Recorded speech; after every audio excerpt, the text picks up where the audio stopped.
This podcast may contain disturbing content for some listeners. It's intended for mature audiences. Listener discretion is advised.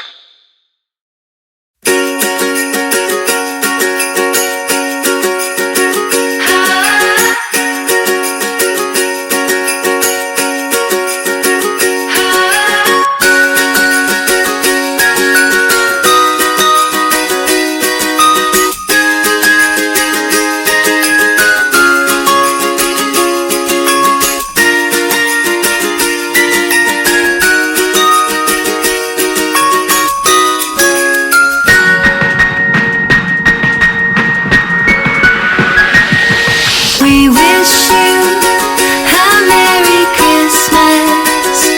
We wish you a Merry Christmas.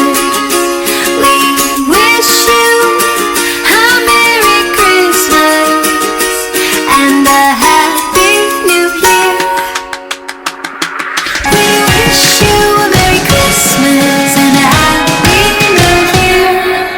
This is True Crime XS Christmas.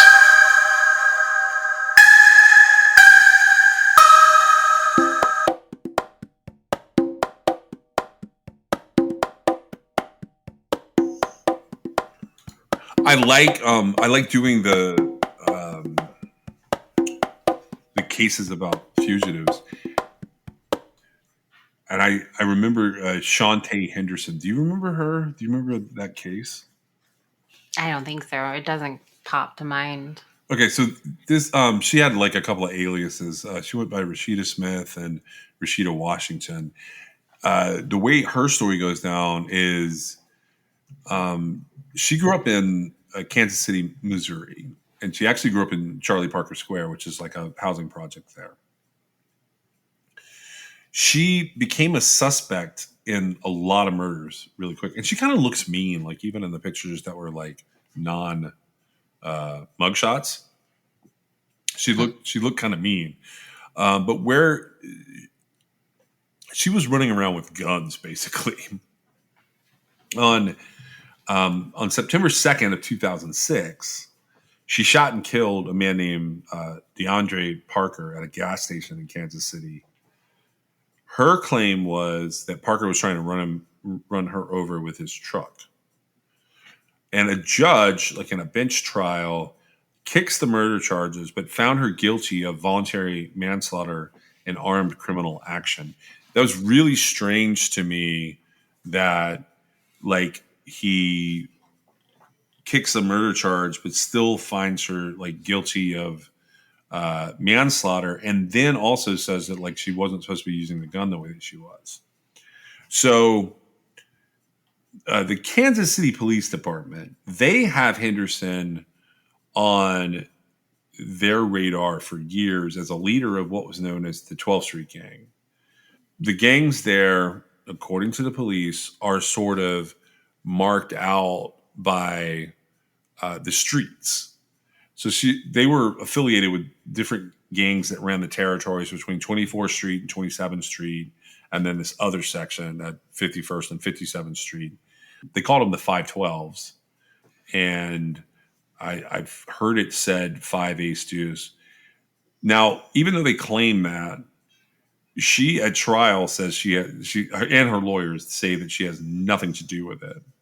She had a really interesting way of getting on the most wanted. She was on the top 10 most wanted fugitives list, but she's only on there for 24 hours.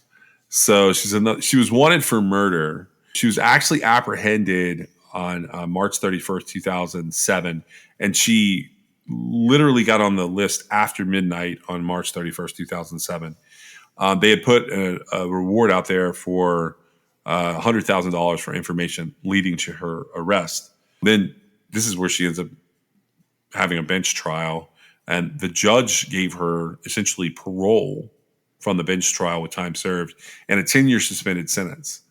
Okay, I just want to point out that an FBI's top 10 most wanted fugitive, even though she was only on the list for less than 24 hours, then got a 10-year suspended sentence, which means she didn't go to jail. Yep. So those two things are diametrically opposed to one another. I don't see how a top 10 most wanted fugitive could then get a suspended sentence. There's a problem. Well, I had gone on at one point. I had gone on and like read her own words about what happened. If I were given that gift, I think I would like Change your life? yeah. Like if I knew, like because she had been accused in as many as 5 other murders, but never like it never came up. They were mainly like drive-by type murders.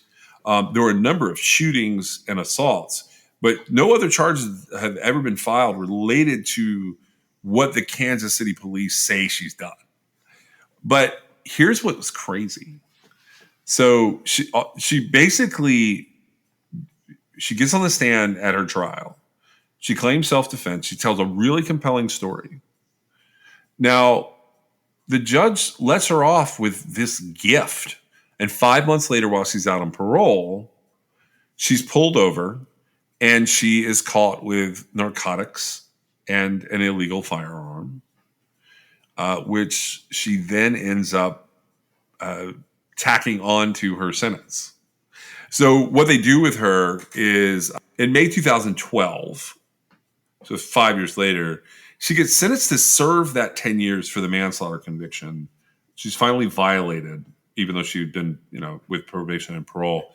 So that sentence of 10 years was set to run consecutively, or boxcard, with a 7-year federal sentence for the charge of being a felon in possession of a weapon. So this was going to be like a 17-year sentence. That's because in October of 2011, she pled out the federal charge of being a felon in possession of a firearm. And then she went to the Federal Correctional Institute at Waseca in Minnesota.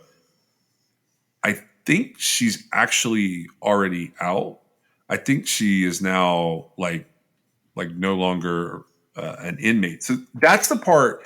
That's how she comes up here. So Shantae is literally on the list for 24 hours or less. Gets out with this gift.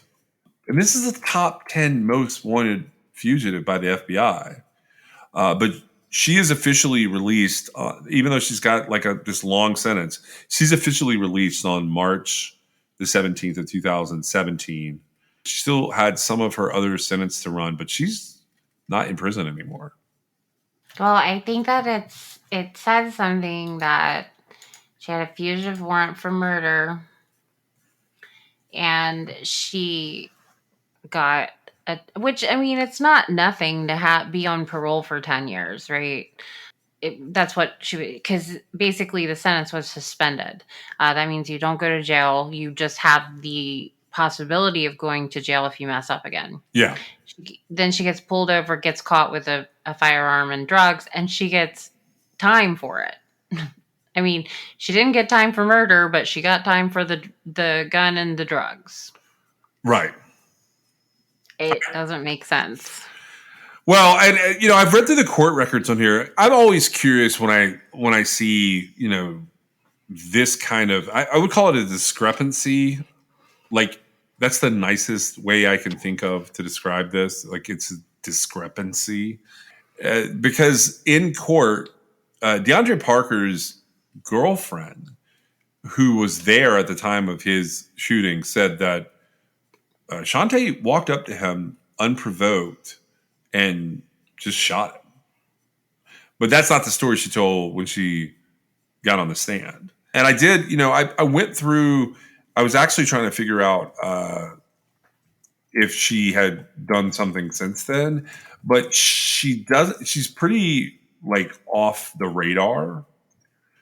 And I think that's definitely what I would be doing if I were her.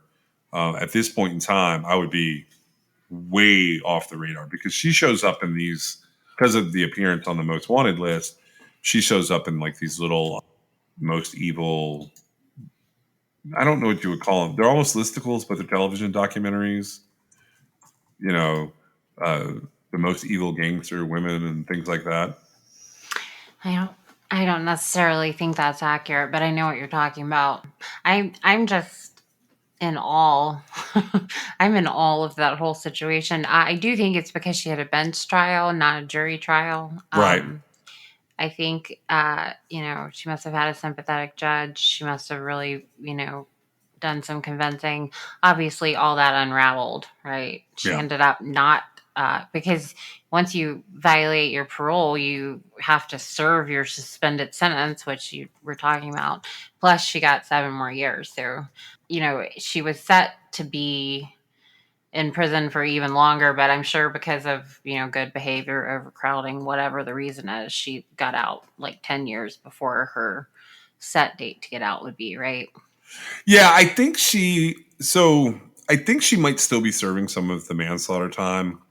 Um, when I went and looked her up, it looked like she's like actively in Missouri prison. I don't know if that's still the case. I had a little bit of a hard time telling what they were doing there. Like it's hard to sort of. It doesn't say active or inactive or anything like that. Where most Department of Corrections, you can sort of see I don't know what you would call it, but the status or the custody classification, even like minimum, medium, maximum. I can't see any of that on her case. I can just see that they have a location for her. So I assume she's still there. I did find some of her trial footage. Have you ever seen it? No, no, I Well, haven't yet. I may throw like a little news clip in here somewhere of her talking about it. It's highly interesting. I did read that. So after she was released from federal prison, she was sent to the Women's Eastern Reception Diagnostic and Correctional Center. That's in Missouri, right? It's in Missouri. So she must have just served.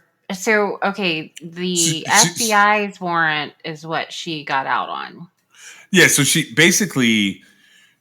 serves her time for being a felon in possession of a firearm, but she's consecutively now serving that manslaughter sentence and Got it. possibly some of the drug charges. Well, that actually is better. I don't necessarily feel like. I mean, the judge must have just really bought her self defense in the murder charge. But in the event that it, really was self defense, I don't understand how she was one of the top 10 most wanted fugitives, even briefly with $100,000 reward. Seems like there's some things lost in communication there, maybe. Well, yeah, I mean, there's definitely something lost in that mix. This comes up because I looked her up to kind of see where she was as far as her status after, and we're past it now. But like, did you see the new Unsolved Mysteries? Like they released new Unsolved Mysteries this fall. No, I You on like should, Netflix. yeah. That's what I'm saying. You Yeah, should. man, after the very first one, I just gave up the first season. Uh, well, I had a little trouble following it. It wasn't. It hasn't been what I was expecting, but I've enjoyed it to some degree. But they had a couple of different fugitives on there this time, and so I'm using Shantae as the lead-in to a different fugitive, and I'm sort of comparing and contrasting here. Now, this one, she's still a fugitive. She is on the U.S. Marshals Most Wanted list, which we haven't talked a lot about that here. Is she on Unsolved Mysteries? Yeah. She popped up on Unsolved Why Mysteries. didn't you tell me that, dude? I could have watched it. I have not watched her episode yet. I'm going to. I saved it. I saved Unsolved Mysteries up for being like holiday time, but I did look at like the episode descriptions.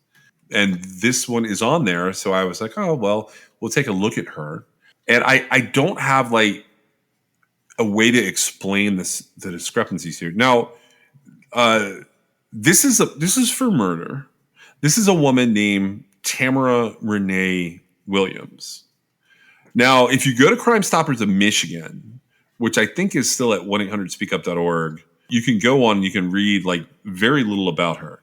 But this is what the marshals say about her in their what do you call this? The flyer. Wanted, Tamara Renee Williams, 39. She's wanted for the murder by the Melvindale Police Department and the U.S. Marshals Service Detroit Fugitive Apprehension Team, DFAT, for mutilation, dead bodies disinterment, tampering with evidence, and a felony firearm in the murder of her boyfriend, David Carter, 39. Tamara has worked in the medical field and as a travel agent. She also has close involvement with the Order of the Eastern Stars and is considered armed and dangerous. So I'm just curious, without looking or digging real deep on this, what do you think? The Order of the Eastern Stars is? What do you think the cash reward should be for her? Not much. Well, it was $100,000 for Shantae Henderson shooting a guy at a gas station. Right. And so she killed her boyfriend. Is that what's happening there? Yeah, she killed her boyfriend. Allegedly. Okay, so I'm gonna go with like probably $1,000 or $5,000. It's $1,000.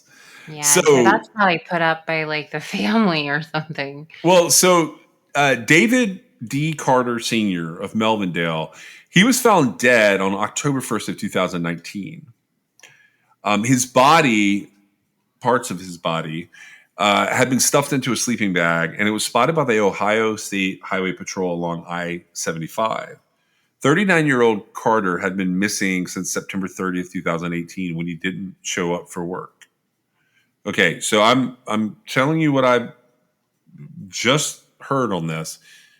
He was found dead on October 1st, 2019. His body was found a year after he had been missing, September 30th, 2018. I'm not 100% sure that's correct, but that is what I am getting from the different sources I'm pulling from here. A lot of the Detroit news and radio stations carry different, like if you Google David D. Carter, Melvindale, this is all the things that'll come up. Williams had not been seen or heard from since mid-October 2018. He's been missing since September 30th, and Williams has not been seen or heard from since mid-October 2018, and they find his body in 2019. What was so fascinating was some of the pictures they have of her. So first of all, she's got a really interesting tattoo. It's like a bunch of roses on a sleeve on her shoulder. But some of the pictures they have of her, it's her dressed as a man. This is what they say on this is WWJ 950 News Radio's website. Williams is described as a 39-year-old black female, 5'5" tall, weighing approximately 190 pounds, with brown hair and brown eyes. It's important to note she has possibly changed her hairstyle and color. They throw some pictures in here. It says she's considered armed and dangerous. Now, Crime Stopper says that Carter was a father who worked tirelessly to ensure the success of his son and that of countless others as a beloved volunteer with the Melvindale Junior Football League. He was also an entrepreneur behind Lavish Habits Clothing and worked full-time at the Magna Seating Plant in Highland Park. Most of what I see here points me to Crime Stoppers or to a DOJ email. It's interesting. Her case is interesting. Immediately looking at it, I go, why did they think she did it and not that she was probably also a victim? Well, because she was around. So I do think there was a mistake on the dates. I think that he didn't show up for work on September 30th, 2018, and I think he was found October 1st, 2018. So I don't think there was very much time. Okay, so it wasn't. Okay. And then so she was around, but then when he was identified, going on in towards October, because he was immediately reported missing when he didn't show up for work. Got it. Okay. By his family. And she was his girlfriend of 6 months. And suddenly, when it was announced that he had been recovered, she disappeared. So she was around for a little while. Okay. And that's how I deduce that they don't think she's a victim too. Okay. Well, then that makes sense. They basically have her then, or they have seen her. I think they actually need to be looking for the new David Carter. That's interesting. You think she could have potentially stolen his ID? His identity, yeah. Well, I mean, you're saying that she was sometimes dressed as a man. I would say that would be a pretty good way of getting out of being considered to be a female fugitive. Well, I mean, I do see here where police spoke with her after Carter disappeared and they released her from custody. And then his remains were sort of found spread out across I 75. And at one point, the reward was $5,000. And then it dropped as low as $1,000. You know, they're definitely looking for her. I went digging into her case just to kind of see what had been talked about. This was interesting to me. And I don't know, I think you may have seen this. So, one of the first things I see when I go looking for Tamara Williams is that this September 2021 case of it literally says ex Detroit firefighter charged in $200,000 embezzlement. Have you seen this? No. Okay, so here's what it says. It's been 3 years since police have been in contact with Tammy Williams, the woman wanted for murdering and dismembering her boyfriend. But now the reward has been increased, and police think family members have helped her run. Williams, now 41, has been on the run since October of 2018. So this is confirming your dates. He was found in 2018, and he was missing in 2018. 2019 does not come into play. It was just a very short amount of time. Yeah, she's accused of dismembering David Carter. His lower half was found in a sleeping bag off of I-75 in Ohio, while his other body parts were littered along the highway. Supervisory Deputy U.S. Marshal Aaron Garcia said it's been almost 3 years since Carter was murdered and they're still searching, but they won't stop. We're going to find you. We've been investigating this case for 3 years. We've had very little cooperation at this point, Carter said, speaking to the camera. Garcia said that people close to Williams have not helped them, but may be supporting her financially. People know where she's at. They know her location. They know how to get in touch with her. They haven't come forward yet. Well, so then it goes on to say that Williams' mother was identified Wednesday night as Verdine Day, who is the former treasurer of the Detroit Firefighters Association, the DFFA, who was indicted earlier this week, and this is in September of 2021, for embezzling over $200,000 to fund lavish vacations and cruises. With Day being charged, go ahead. When did that happen? That was September of 2021. Okay, go ahead. So at this time, Garcia says, with Day being charged, Williams is now a top suspect for the U.S. Marshals, and they doubled the reward from $5,000 for information up to $10,000 at one point. She's one of our top priorities in the country, so we've upped the reward to $10,000 for any information leading to her arrest. Williams was interviewed by Melvindale police shortly after Carter's remains were found, but she was released pending further investigation, and she's been on the run in at least 3 states since then. So that goes with what you were saying. Garcia said they want to track her down as soon as possible and help the Carter family find some bit of closure. This is a horrendous crime. It's a horrible crime. David Carter and his family deserve justice and closure to move on with their lives. And at this point, they can't, said Garcia. The U.S. Attorney's Office didn't comment if Day helped her daughter stay in hiding. I was going to say, it seems like they could use that as some leverage right there.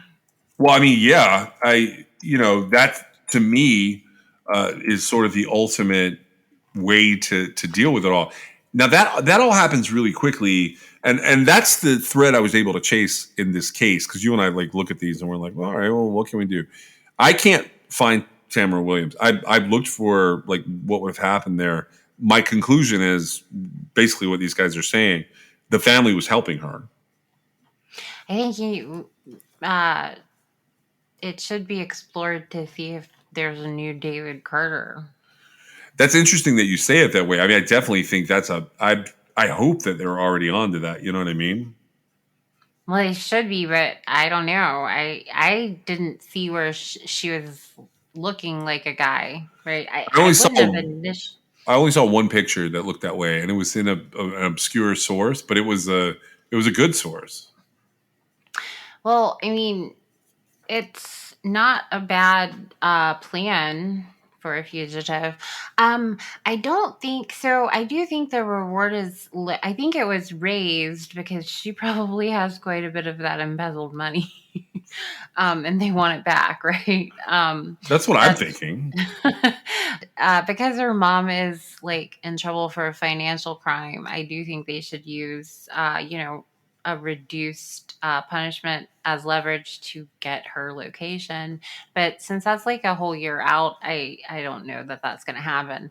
But she had a very small reward. It's kind of she is listed as wanted by the U.S. Marshals, and I do feel like this is going to be a situation that's domestic for some reason, right? I don't know what I led to his death or I whatever. have not found a lot of details about David Carter's actual murder.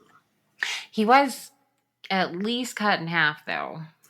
Yeah, he was found in, I think it's 5 pieces. So I think the way that because there's like a highway crew that comes along and finds parts of them. The highway patrol found part of them.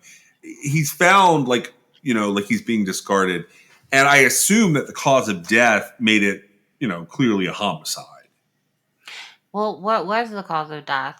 I have not seen it. I'm just saying. Oh, because it would be something if he overdosed and she disposed. I don't think that's what happened, but um, she had to have shot him, I maybe. well, I don't. So I pulled up a bunch of articles from like late 2021. Here's like one of the things that was said by clickondetroit.com. The headline of this article is U.S. Marshals want help finding woman accused of brutal mutilation and murder of Melvindale man. And it says the location is Melvindale, Michigan. The marshals have increased the reward for information leading to the capture of a woman they suspect in the 2018 murder of a Melvindale father. When David Carter didn't show up for work, his sister said she had a bad feeling. She had a bad feeling. Something in my gut was just like, something's not right, said Tasha Carter Jackson. Something was wrong. She went to her brother's apartment and noticed that Carter's front door was unlocked. His bed was messy. And she said Carter always made his bed before leaving. The mattress and carpet both had several red stains on them.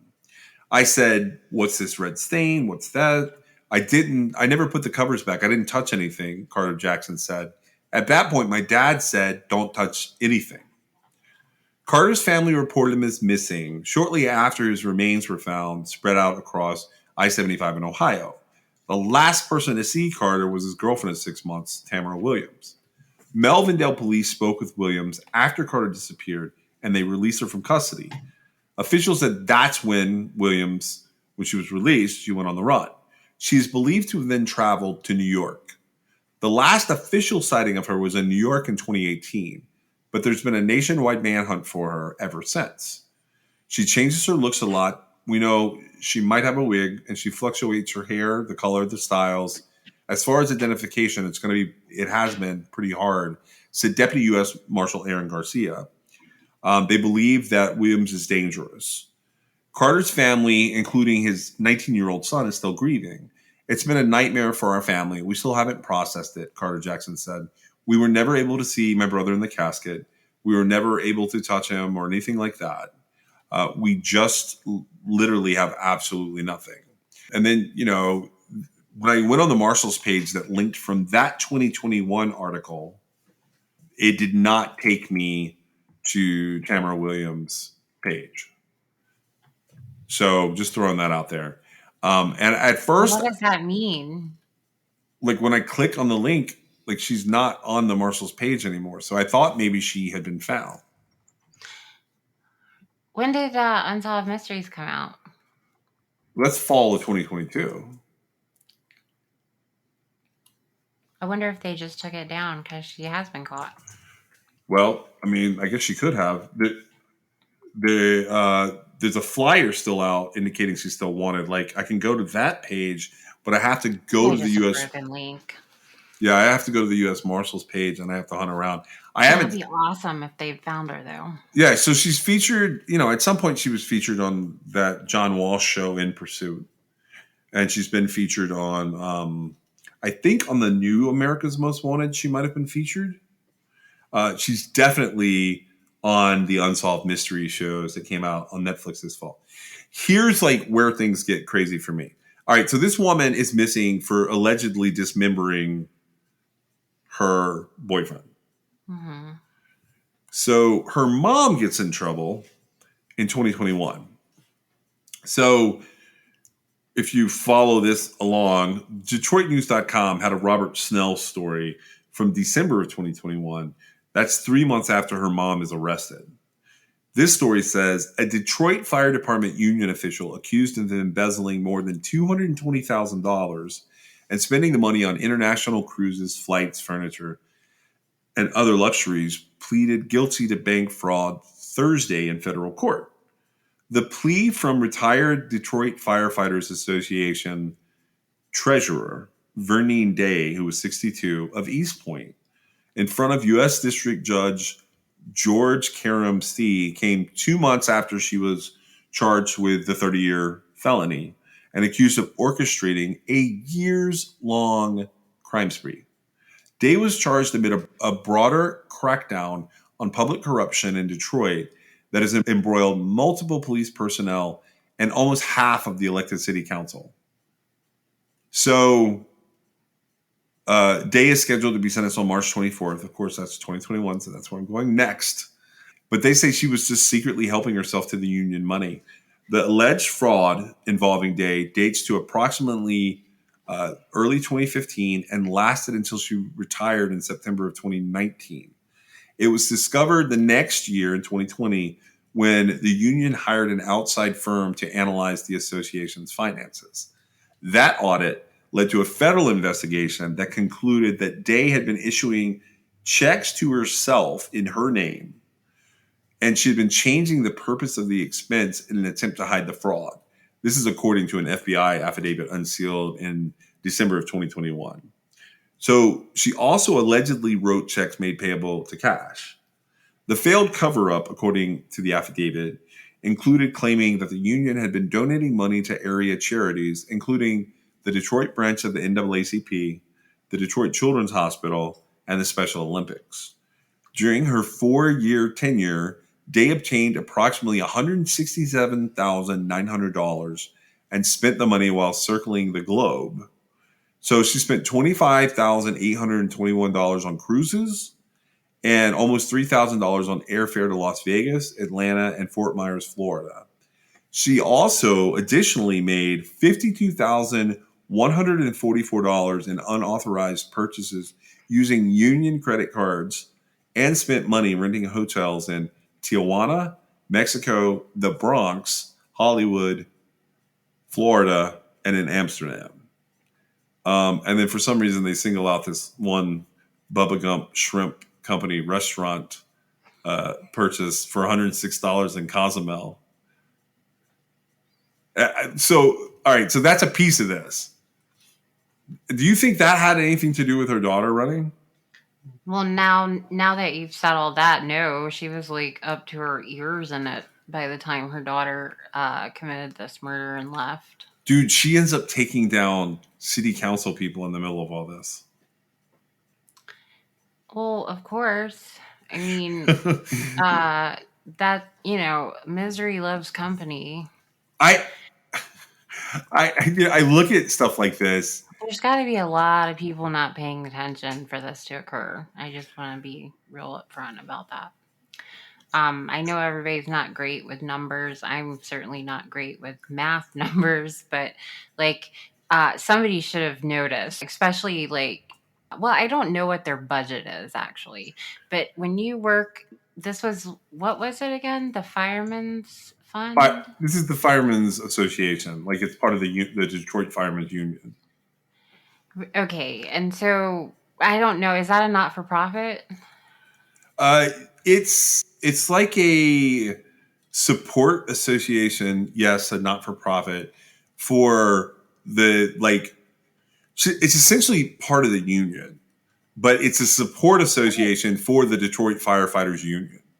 Okay, but and it is a not for profit. The reason I'm emphasizing that is because like a not for profit, there should be multiple people on a board because not for profits don't pay taxes, right? Right. And you get other it's sort of incentivized that you're not working for profit, and so one of the stipulations to that, which is like always overlooked, is there's got to be a board, and the board should at all times know where all the money is, right? And so unless they're dealing with like millions upon millions of dollars, like this should have been noticed immediately, right? Well, But the description of what they are, it says that they're chartered with the International Association of Firefighters, for many, many years. It goes all the way back to May of 1933. They have the Burn Fund. They have a bunch of, it looks like it's a bunch of different sort of associations under the same header, basically. But yeah, it's incorporated as of 1933. This is what it says, and then I'll let you tell me what you think it is. The Detroit Firefighters Association was chartered on May 8, 1933. Since that time, continuing today, our main mission is to gain fair, equitable, and just treatment of our members in all aspects of their employment, secure just compensation, assure equitable settlement of all grievances, and promote safety as our number one issue. The DFFA has a long and storied reputation that has taken itself through the courts, Act 312 arbitration, and individual arbitrations to right injustices to our members and gain the same rights as others in our trade craft. We have faced repeated challenges on many of our most important issues and prevailed. We are a family and act as such. We have many clubs, such as the Clown Team, the Phoenix, the Gaelic Fire Brigade, the Band, Honor Guard, and others that serve the membership in the community we serve and protect. Our department is an athletic one and carries competitive teams in every sport. These groups raise many dollars that go directly to charities. The DFFA Burn Fund works all year to provide transportation for burn-injured children to camp and to help the supporting hospitals possess the latest in equipment to cure in a less painful atmosphere. I said earlier, the Detroit Firefighters Association is number one goal is safety for ourselves and the community we serve. We envision a better fire department in the city of Detroit through our never-ending and aggressive approach. Each and every member of the association lives and breathes the ideals of being the best they can be and continues to educate themselves in the newest technologies and education in order to be and remain one of the best and most aggressive fire departments in the world. So this is their union association. This is who organizes for them. And it looks like the retirees of the police and fire system in Detroit, as well as the general retirement system for EMS and communications, appears to have that's what this money is. This money is like for people who are retiring as emergency personnel in Detroit, Michigan. I don't know how much money she had access to, but she certainly ran off with quite a bit of it. So here's the last article I have about Mom. So this is Tammy Williams' mother, Verdine Day. And this comes from May 24th, 2022. A Detroit fire department, and this is the Detroit News. Again, it's also Robert Snell. A Detroit fire department union official who stole more than $200,000 from members and spent the money on trips around the world, hotels, flights, booze, and Caribbean cruises was sentenced to federal prison Tuesday. Now, how much time do you think she got for all that? Probably not much. It's a financial crime. 1 year. Yep. The sentence is half of what prosecutors wanted retired Detroit Firefighters Association treasurer Verdine Day to serve for orchestrating a scheme from 2015 to 2019 that also involved stealing money that was supposed to be donated to the National Association for the Advancement of Colored People, the NAACP. Day is the latest local official convicted in a more than a decade-long crackdown on public corruption in Metro Detroit. Ongoing investigations and prosecutions have led to charges against more than 110 people, including former United Auto Workers presidents Gary Jones and Dennis Williams. U.S. District Court Judge George Karamstee also ordered Day to pay more than $220,000 in restitution to the union based on her conviction for bank fraud. Day's embezzlement was particularly egregious because she stole from the first responders in our community, said U.S. Attorney Don Ison in a statement. Day's lawyer, William Ford, pushed for leniency, calling the years-long scheme a mistake. He noted Day had taken responsibility and repaid $20,000. The scandal had sullied her distinguished career. Day was the department's first African-American female fire engine driver and was named Detroit Woman Firefighter of the Year in April of 2019. Day retired in 2019, and the theft was discovered the next year when the union hired an outside firm to analyze the association's finances. And then we've already talked about that. That led to a federal audit, and that's what gets everything sort of kicked off here. So they really only wanted 2 years. So she got half of that, which was 1 year. And honestly, I mean, financial crimes deserve to be punished, but they're not the most important crimes, right? Right. Violent crimes are the most important crimes. Financial crimes, you know, I just want to like scream at the top of my lungs, like, do better, right? Yeah. Because I think at some point, I was like, is it really the FBI that needs to be teaching people not to steal money, or is it their mother, right? Well, I mean, so this case has like connections in the same time period. Like shortly after she and I'm talking about mom here.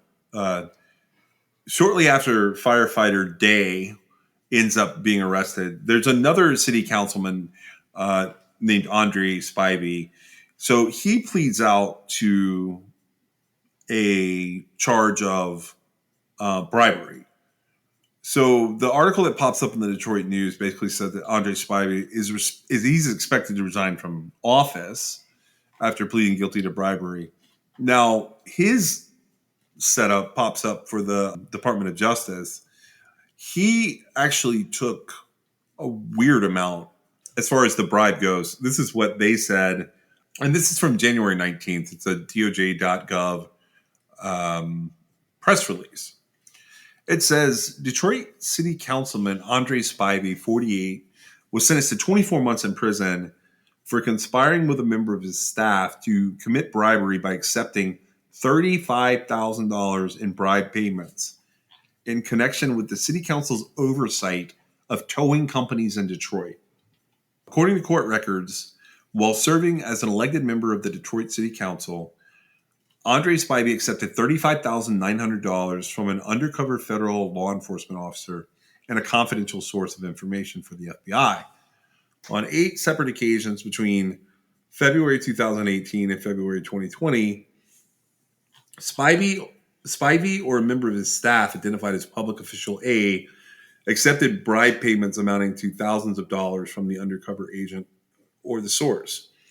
These are all in connection with towing issues that were pending before the city council. For example, October 26, 2018, Spivey met with the undercover agent at the Side Street Diner in Grosse Pointe, Michigan.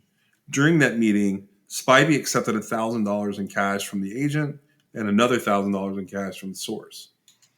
The payments were made to Spivey seeking assistance with the proposed towing ordinance pending before the city council. They bought his vote. Yeah, they bought his vote. And then on February 21st, 2020, same setup, but it's $12,000 this time for a different issue. So I've always wondered this, and I know this is like we're doing fugitive episodes, but I brought all of this up on the side of this fugitive because I wanted to ask you something. So when city council people, so I have someone in my family that deals with this type of situation all the time.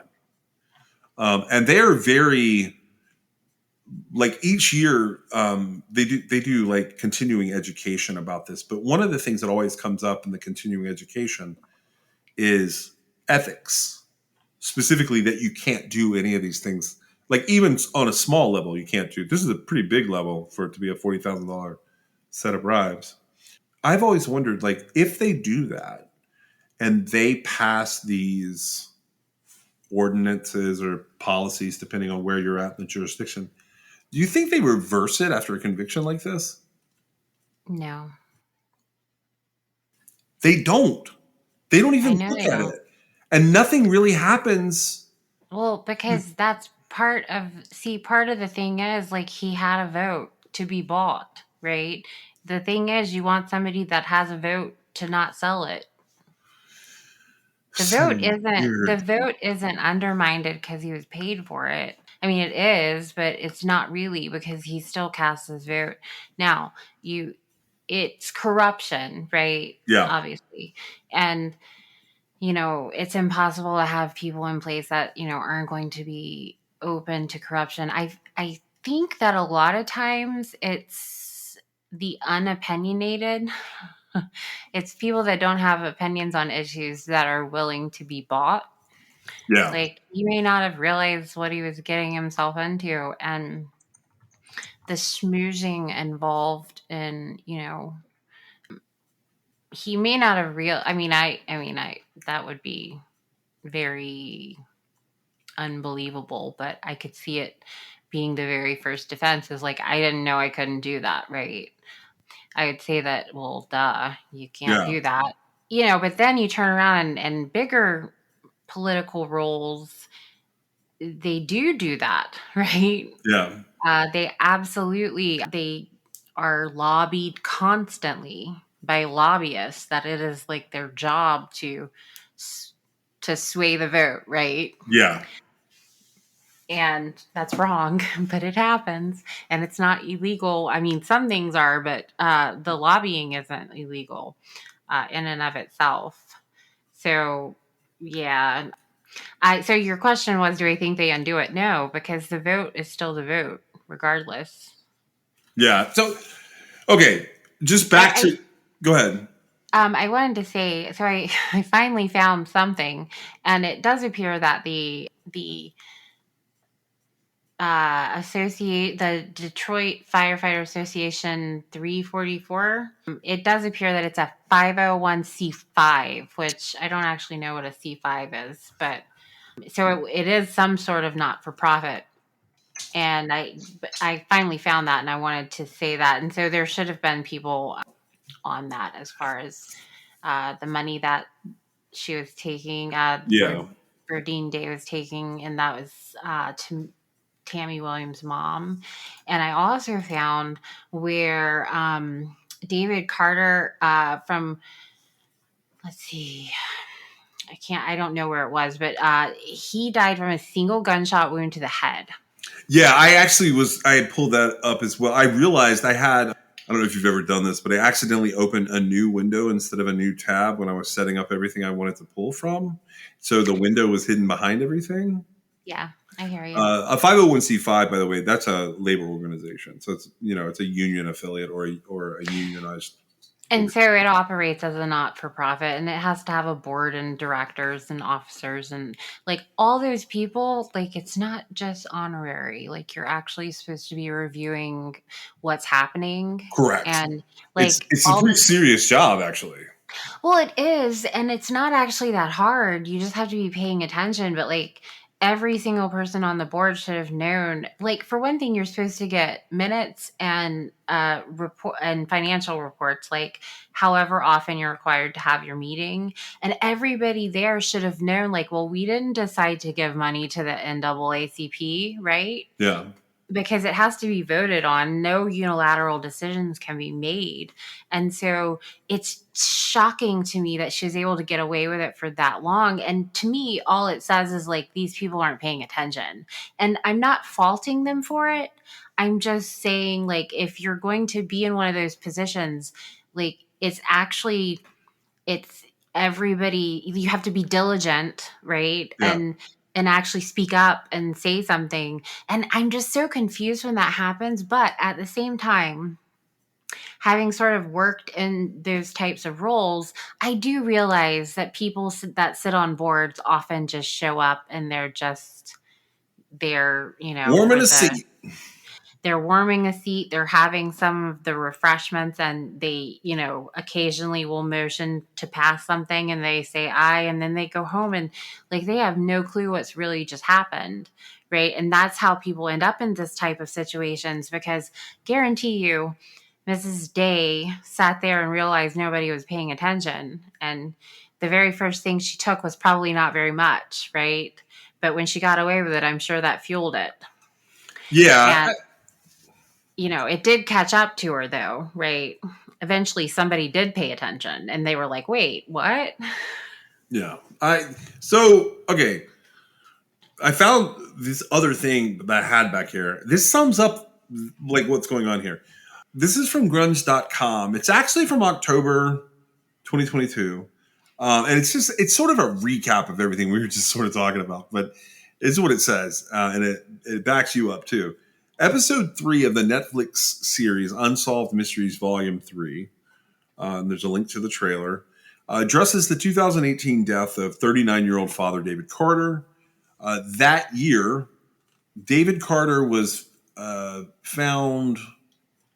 David Carter went missing and his body was later found dismembered. Carter's girlfriend at the time, Tammy Williams, was questioned but released for lack of evidence. Shortly after, Williams also disappeared. She's not been heard from again. Although through the third installment in the Netflix Unsolved Mystery series, it's called Body in Bags, authorities hope new clues may emerge in the Carter case, leading to Williams' arrest, according to Cosmopolitan. The last time that Carter was seen alive was at his son DJ's late September football game, which Williams also attended. Tensions between the couple were reportedly high at the event. A few days later, David's coworkers told his family he'd been absent from work for 3 days. His family checked in on Carter. They found his apartment unlocked and a large bloodstain on his mattress. There was also a bullet hole in Carter's bed. Prior to that discovery, Carter's son DJ was meant to visit his father, but he received a text message from his father's phone that Carter was sick and that he had to reschedule. In need of a few belongings at Carter's residence, DJ had dropped by his dad's house and saw Williams taking out bags of trash. DJ explains in the Unsolved Mysteries episode that when Williams spotted him, she ran towards the door of Carter's apartment, which DJ found locked. You'd have thought since she saw me, she'd have left it unlocked, but I had a key.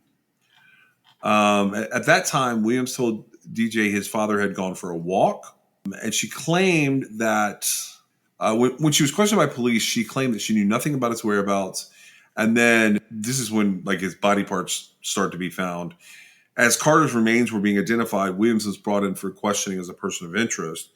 At that point, there wasn't sufficient evidence to charge her. She gets released. And then they recover his head. There was a single gunshot wound below his left ear. Again, they credit Cosmo for this. And she reportedly fled Michigan. She was last seen in Ann Arbor on an ATM. There is reportedly a check-in at the Neptune Hotel, and that's verified. And then they believe she traveled to New York from Chicago by train, but then the trail goes cold. And then they go on to talk about what we just talked about with her mom. I don't know. It's interesting. It's definitely an interesting fugitive case. She's only on the marshal's list. I don't see her on the FBI list, so I don't know like much more about like what she's got going on there. And it does not appear she's been found. Although the time that we're recording this versus the time we're airing it, I guess we may have to come back on and talk about some of these people are found. Well, I think that being on Unsolved Mysteries, it could definitely, shed some light on it for sure. I don't really know if that show is doing well or not, but it. I had high hopes there, but I didn't. They were not fulfilled for me. It was not the same, and I never went back to it. I really enjoyed watching like every single episode of Unsolved Mysteries over and over again, like when I was young. Yeah. Because it played like we didn't have streaming back then, right? We had to watch reruns, and like it never bored me, right? Because it would be because I don't remember every single case, right? And when it came on, it was always interesting. And then sometimes there'd be updates, and that'd be really cool. But I, I don't feel like. Well, you said it was behind a gunshot wound behind his left ear. Yeah, he's probably laying face down, and she So shot him. she shot him in his sleep. That's my guess. Uh, is there any uh, sort of underlying motive that's come out that you've seen? No, they haven't talked about it yet. I assume that's the cards they're playing close. But my assumption is they're having relationship problems, and she wants him. She wants to be done with the relationship and wants the stuff. Could even be financial. That's probably that. I mean, that's another. Yeah, but she's not his wife. No, but that's why she would kill him instead of leave. Because if you're married, there's some degree to say that like you can get some of the things in the divorce. Right. Well, it's always been my opinion, like especially they were dating for 6 months, which is not very long. But to me, like that's makes it less about being, relationship problems because like you literally just leave, right? Yeah. When you're just dating somebody for 6 months, there is nothing holding you there. Right. Right. But if you And stole from them or something, you know what I mean? right, it seems like that would have come out though. I mean, it could have. It could just be that she snapped and shot him. But if you're shooting somebody in their sleep in that kind of gunshot and then dismembering the body and throwing it out along a highway, I'm thinking that's not a crime of passion. That's probably premeditated. It depends. I mean, he could have given her some upsetting news and she That's could have true. stewed on it, Yeah. right? Yeah. And That's, then honestly, I would expect her to have shot him in his sleep because he that was the only time he would have been vulnerable enough to have been shot, right? yeah. Um, when you've got an active, when you're up and about and somebody's coming at you with a gun, like it would be surprising even if it was the person you lived with, right? Yeah. And I Can you haven't. imagine that? That would be. I can't. That this whole thing is a little crazy. I have not seen the Unsolved Mysteries episode. I am going to watch it now that it's come up here, and I think. Well, I'm not 100% sure, but I think one of our other episodes might also be being touched on by Unsolved Mysteries. I don't have anything else on this, but if you know where Tammy Williams is, the U.S. Marshals would love to hear from you. And they'll give you a whopping $1,000. That's Crime Stoppers. I wonder if the Marshals are still doing 10 grand. So, Because you know what? that's why I think So, that link is broken. oh, because they stopped. Well, because they changed it and didn't fix it. Okay, so previously I have said like it is crass to say like give me my reward money, right? And that was when like we talked about like the when you're looking for something to do with a victim, for example, in this case it would be like help us find David Carter's killer, which that would be if she was unknown, right? Right. Okay. And so in that case, like I've always thought that from the standpoint of being a good person or just being a neutral person, like you should never accept reward money, right? I mean, I don't see why anybody would do that. But in this type of situation, if you're apprehending somebody, I actually think you could accept it. It would be fine. I have all sorts of problems with the idea of rewards, anyways. But yeah, if you help find her, I think they should pay it. But this one's a I little weird because it's going to be for the location of the person. It doesn't say like a lot of them have those weird caveats at the bottom. It's like the successful apprehension, conviction, or prosecution or whatever. This doesn't say that. Well, right, because they're just literally trying to find her. Like, you don't have to give them any information to get her prosecuted and everything, because they've got that already. They're just looking for her so they can prosecute her. I don't necessarily think this woman is dangerous to the community at large. She may be dangerous if she's got a boyfriend that she's living with again. But it's not, it was a very targeted and personal attack. I shouldn't laugh at that, but she killed him for some reason, right? And Yeah. it, if it was, it is possible she's no longer alive, but I kind of doubt that. She actually seems to have what it would take to run away, and maybe I really think it could have been the motive that she was going to steal his identity. I don't know why that stands out so much to me. It just seems very weird for somebody who's not married. They had no children together. Uh, I can't even imagine what kind of assets they would have had together after 6 months. I just don't see what the motive there would be to kill. I do not. I don't know what it would be. And I was shocked that like it's not like this whole connection to the Order of the Eastern Star. I was gonna go that route, but I felt like That's a sorority, apparently. the Order of the Eastern Star. Hmm. It's an offshoot of the. It's an offshoot of the Masons. It's an appendant body of the Masons that's for both men and women. I don't think it has anything to do with any of this. I don't think that Oh, I what is it know, called? but like that would be a fun.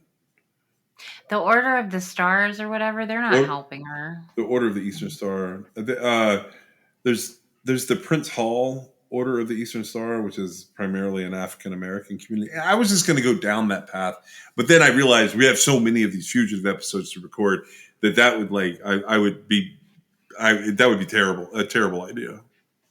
I really don't think that those types of establishments help people that are on the run. No. I'm just saying I haven't seen where that's like okay when we did what was his name when we did Ray Rivera. The Freemasons came up, yeah. Right. It And was like, completely irrelevant to that too. yeah. So maybe somebody will find her. Maybe she'll be found by Christmas and we'll have to, I would say that the tattoo is what's probably going to give her away, that's a big, unless the big roses tattoo on her shoulder. Yeah. yeah, it's the most. It would be the hardest thing to change, right? And it's the most distinguishable feature. Now it could have been changed by now. Actually, it looks like that might be over something. It could be. I saw that picture that looked like it was potentially over something. I like what is that under there? That I do not know the answer to that. I looked at that trying to see if I don't have a good enough picture. Yeah, I don't know what it is, but it does look like it's possibly over something. Somebody knows that story, I'm sure. Yeah. Well, anything else you got on Tammy? Nope. I hope that they will find her and Hope she gets a fair trial. figure out what's going on there. I do feel sorry for the victim's son. Yeah, It sounds DJ. like he's an adult, but that's got to be tough to lose. Well, if he's playing football in 2018, it's 4 years later. He's probably not that old, but that would be tough. Well, yeah, I don't know. I thought I heard you say that he was like a teenager, but either way, it doesn't really matter. I feel bad for him. Yeah. And having that like unsolved and wondering what happened. Not to mention, like it's really tough when somebody is dismembered and spread out, scattered. Like that's like the worst way to cover up something, in my opinion. I'd like to know what the thought process there is. Like, well, maybe they won't notice if I just put little pieces out. That's so weird to me. I mean, we've talked about like different types of dismemberment in the past. For me, it's almost always about the practicality of movement. It has to be. It's like a I don't. logistical choice to get from point A to point B that they chose to.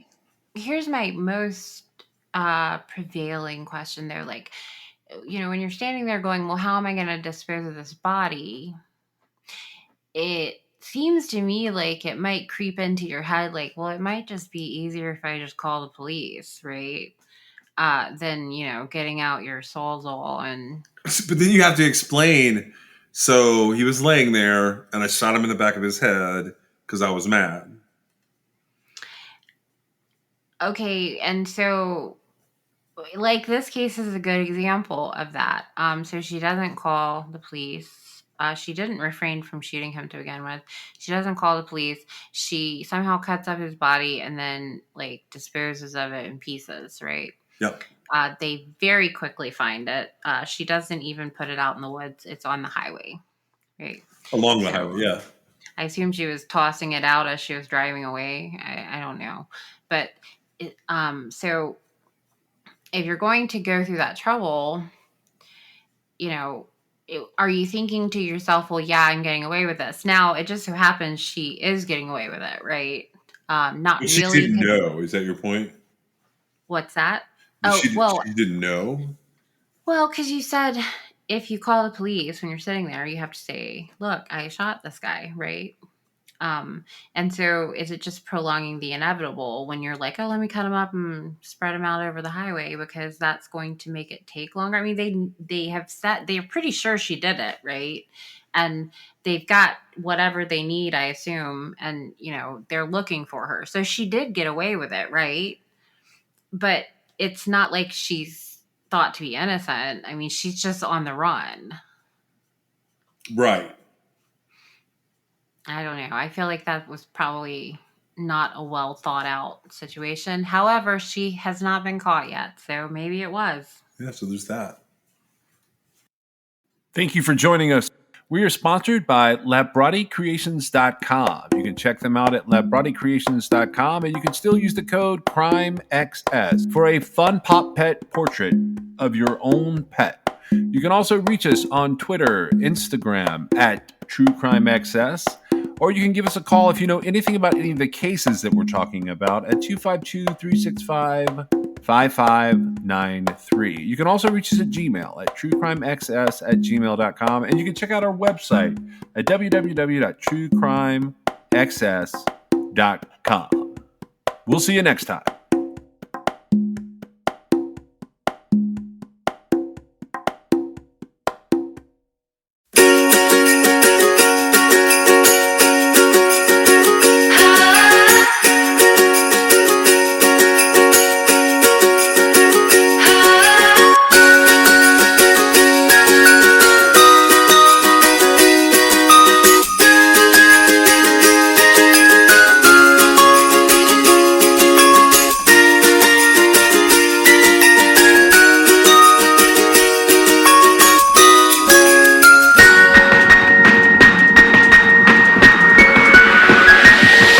We wish you a Merry Christmas.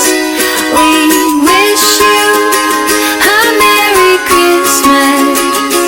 We wish you a Merry Christmas and a Happy New Year.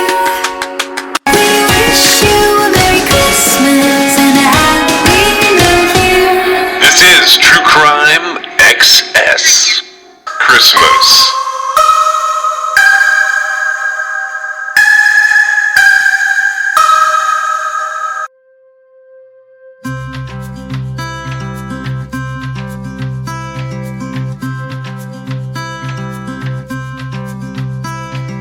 Angels we have heard on high, sweetly sing.